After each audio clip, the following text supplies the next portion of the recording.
scary skeletons and shivers down your spine. Shrieking skulls will shock your souls. Hey guys, it's Nick from this here, and today I'm going to be bringing you a breakdown on Shinnok from yesterday's live stream.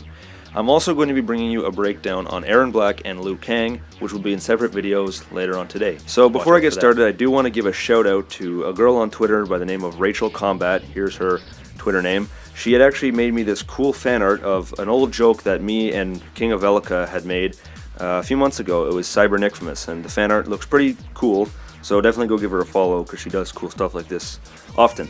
Anyways, now on to the breakdown. Okay, so firstly I'm going to be breaking down Shinnok, the fallen god from the 3D era. Now everybody knew Shinnok was going to be in Mortal Kombat X, and we finally get to see what he can do. Now I'm going to be honest, I was kind of disappointed with the way they showed Shinnok. Not him in general, just the way that they showed off the character. We didn't get to see his fatality or any of his interactions. I'm not even going to get started on the X-Ray, which has this unneeded pimp slap, which doesn't even make sense for Shinnok's character, but again, it involves the head, just like every other X-Ray move in Mortal Kombat X besides Kano. Anyways, on to his imposter variation. The one thing to note about the imposter variation is that he can actually steal a certain special move from each character.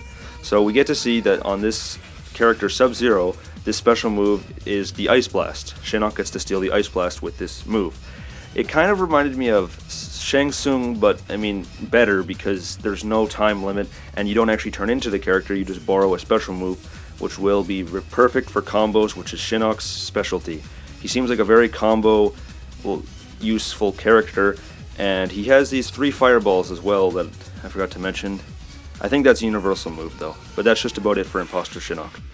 Shinnok's other variation is called Bone Shaper, and in this variation he's granted a bone scythe, or I believe it's a sickle sword actually is what they called it in the stream.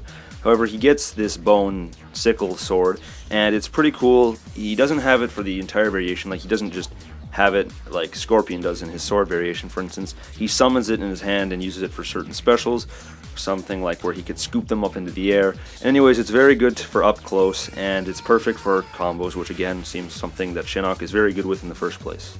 Shinnok's third variation is called Necromancer, and in Necromancer it is basically just classic Shinnok.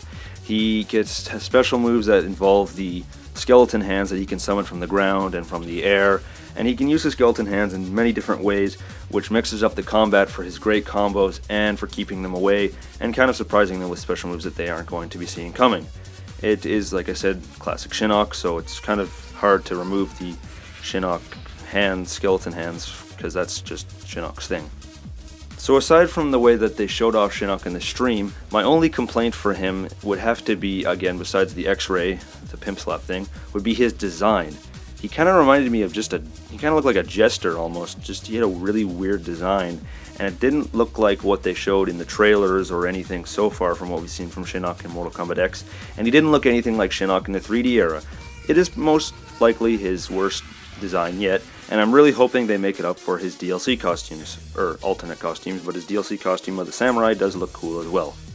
So yeah, I'm really hoping that they fix his costumes in other ones, and I really hope not a whole lot of people use this one, because it kind of looks silly in my opinion. As always, this has been Nickfamous. See you later. Let's see how he likes the Kamehameha!